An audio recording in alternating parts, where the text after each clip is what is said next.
17 मार्च का दिन नागपुर के कई इलाकों के लिए बर्बरता, हिंसा और आगजनी लेकर आया।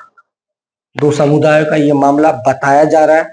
कई जो है पुलिस विभाग ने इसमें गिरफ्तारियां किया, 50 से ज्यादा तकरीबन 60 लोगों की गिरफ्तारियां की और आज के अपडेट के बाद 6 लोगों पर देशद्रोह का मुकदमा भी दर्ज किया गया। कहां से शुरू हुआ था ये मामला? बजरंग दल ने औरंगजेब की कब्र को हटाने को लेकर आंदोलन किया और उसी के दौरान पवित्र वस्तु को जलाए जाने की मांग की बात दूसरे पक्ष द्वारा की गई और इसी से संबंधित शिकायत दर्ज कराने वो थाने में पहुंचे। लेकिन अगर उनकी उस मांग पर उसी समय न्याय कर दिया गया होता, पुलिस की ओर से तत्परता दिखाते हुए अगर तुरंत कार्यवाही की गई होती तो ये हिंसा शायद नहीं होती, ऐसा कुछ लोगों का कहना है। और इस पूरे मामले में बहुत बड़े पैमाने पर सामने उभर कर आई, जो कई सालों से नागपुर से बॉर्न एंड बॉटअप है, लेकिन समूचे देश में जो चल रही है। हम सब तो कहते हैं माइनॉरिटीज डेमोक्रेटिक पार्टी एमडीपी के जो शहर अध्यक्ष है उनको भी इस मामले में एक मुख्य आरोपी की तरह ही पेश किया गया, उन पर मुकदमा दर्ज किया गया। और एमडीपी के जो है राष्ट्रीय कार्यकारी अध्यक्ष जो है हामिद साहब, जो खुद एक रिटायर्ड इंजीनियर है पेशे से, वो हमारे साथ है। सर, क्या कहेंगे पूरा ये मामला और आपके लोगों पर बड़ी कार्रवाई?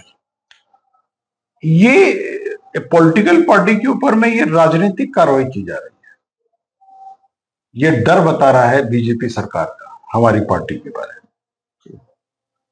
केंद्र में सरकार होते हुए, बीजेपी की सरकार होते हुए, अगर हमने बीजेपी के एक घटक जिसने धार्मिक एक चादर पे जिसमें लिखे हुए कुरान की आयतों की विटंबना करी और उस पर एफआईआर दर्ज कराने के लिए हमने संघ के मुख्यालय से 200 मीटर पर यह जरूरत करी और इसके अंदर में हमारे ऊपर में ये राजकीय पूरे आरोप लगाए जा रहे हैं। ये हमारी पार्टी की डर और दहशत है, जिसके तहत ये राज्य की और केंद्र की सरकारें कर रही है।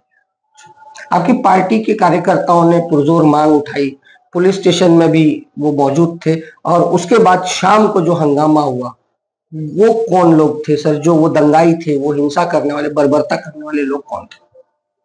हम यही सवाल पुलिस से पूछ रहे हैं। हमारा जो रोल था या जो हमने एफआईआर दर्ज कराना था विटंबना की, वो हमने गणेशपेट के अंदर में अपने विरोध प्रदर्शन करके मजबूर किया और पुलिस ने जो नहीं कर रही थी, जो पहले प्लेन उसने या एफआईआर दर्ज करी एक पुलिस वाले के हाथ से, लेकिन हमारे कार्यकर्ताओं की अपना एफआईआर दर्ज नहीं करी, लेकिन उसने ये माना कि हम इसके अंदर में आपकी गवाही को अटैच कर देंगे। उनकी इस बात को हमने भरोसा मत किया। भाई, पुलिस को भरोसा करना पड़ेगा ना कहीं ना कहीं। हमारे लोगों ने विटनेस दी और वो देने के बाद हम उसके वो करने में कामयाब रहे। उन पे एफआईआर दर्ज हो गई बजरंग दल पे, बात खत्म। 5 बजे हमारी पार्टी निकल गई क्योंकि हम अपने मकसद में कामयाब हो चुके थे। बजरंग दल पे भी एफआईआर दर्ज हुई, आपके लोगों पर भी कई संगीन धाराओं के तहत मामले दर्ज किए गए हैं अभी। ये 5 बजे तक के सिर्फ पहली एफआईआर वो बजरंग दल पे हुई। 3 बजे उन्होंने एफआईआर दर्ज करी, 5 बजे तक के हमारा भी विटनेस उन्होंने ले लिया, बात खत्म हो गई। हमारी पार्टी के लोग भी चले गए, बाकी भी लोग चले गए, सब शांत हो गया, बात खत्म हो गई, बात का मामला खत्म हो चुका था। लेकिन 7 बजे के बाद पुलिस ने का रोल जो संशयपद है वो यहां से शुरू होता है। जिस बजरंग दल पे एफआईआर 3 बजे दर्ज हो गई, उनको अरेस्ट करने के बजाय पुलिस ने उन्हें शिवाजी महाराज के पुतले पर आकर नारे लगाने तक की में मदद करी। ये क्यों? हमारा सवाल है कि वो वहां आए कैसे? उनको अरेस्ट करने की जगह आपने उनको ये भड़काऊ भाषण करने कैसे दिया, जिसके वजह से पूरा ये प्रकरण खड़ा हुआ है। उसमें हमारे पार्टी का कोई रोल नहीं। उसके अंदर में कई लोगों को प्लांट करके वो वहां पर में तुम्हारे हमले करवाए गए। मैं दंगा नहीं बोलूंगा, दंगा कभी भी दो समाज के बीच में होता है और नागपुर में आज भी दो समाज के अंदर में दंगा नहीं हुआ, न मुस्लिम में न हिंदू में। ये दोनों समाज इतने अच्छे से रहता है कि कभी नागपुर के अंदर में दंगा नहीं होता, और उस दिन भी नहीं हुआ। उस दिन प्लांट हमले हुए और ये प्लांट मुंह पे बांध करके आने वाले लोग ये कौन, पुलिस बताए। उन्होंने गिरफ्तार किया उनको? अभी तक गिरफ्तार नहीं किया। आपने किसको गिरफ्तार किया है? आपने घर से उठा के लाया लोगों को, बच्चों को, और यहीं तक नहीं, आपने जुल्म के अंदर में, आपकी बर्बरता के अंदर में एक बच्चा मर गया।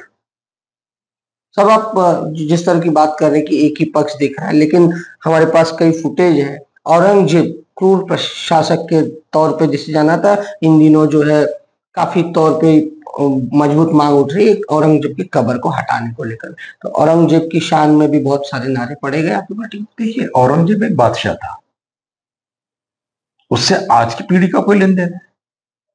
कोई लेन देन नहीं। औरंगजेब एक बादशाह था जिसने अखंड भारत बनाया अशोक के बाद में। क्या आप उसको अच्छा मानते हैं, बुरा मानते हैं? उसके वर्क को, उसको नहीं, उसके वर्क को, कोई भी शासक अच्छा भी काम करता है, बुरा भी काम करता है। उसने चीन से लड़ करके कैलाश पर्वत वापस लिया, हिंदू धर्म का धर्म स्तर, अच्छा काम।